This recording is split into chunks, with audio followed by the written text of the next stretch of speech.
In the ancient mountain village of Aerthos lived a ceramic artist named Alani, whose skill was matched only by her exhaustion.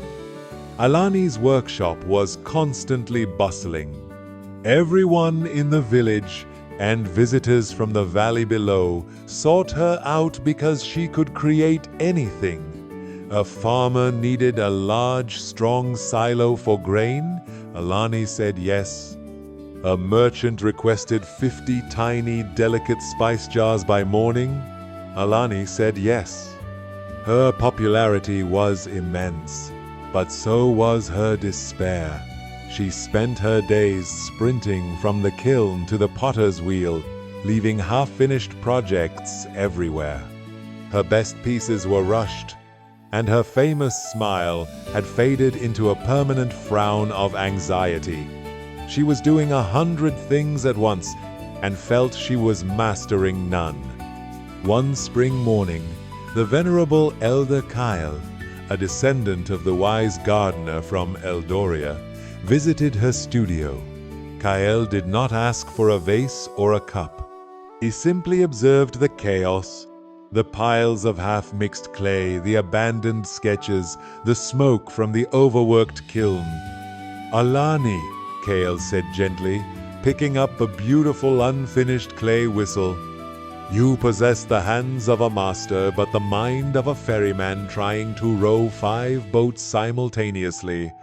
You are stressed because you are treating every opportunity as a necessity." "But Kyle," Alani pleaded, tears welling up, "how can I say no? Every request is a potential income, a potential friendship, a potential compliment. I feel a duty to fulfill every need placed before me." Kyle walked to her main workbench, which was cluttered with 20 competing orders. He took a heavy black lump of clay and placed it squarely in the middle of the mess. "True mastery," he instructed, "is not found in the clay you use, but in the clay you choose to discard. You are afraid of disappointing others, but by saying yes to everything, you are disappointing the most important client, the master creator within yourself." Kyle gave her a single task. "For the next 7 sunrises, you will wake up and declare one single item you will create that day. And for every other request that comes, you must say the word no, not maybe tomorrow, not let me check, but a simple, clear, decisive no." Alani felt terror. She imagined the lost income, the confused villagers, but her exhaustion was worse than her fear. She agreed. The next day, she chose to create one perfect large water jug. When a neighbor requested quick work on broken roof tiles, Alani forced herself to whisper no. The neighbor was surprised, but respected the firm boundary.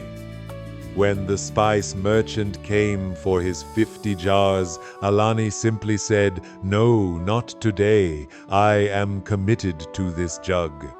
The merchant grumbled but left. By sunset, Alani had created the most beautiful water jug of her career. It was perfectly balanced, flawlessly glazed, and its presence filled the workshop with quiet pride. Over the next few days, the chaotic stream of requests slowed to a respectful trickle. People learned that Alani was no longer simply available. She was committed.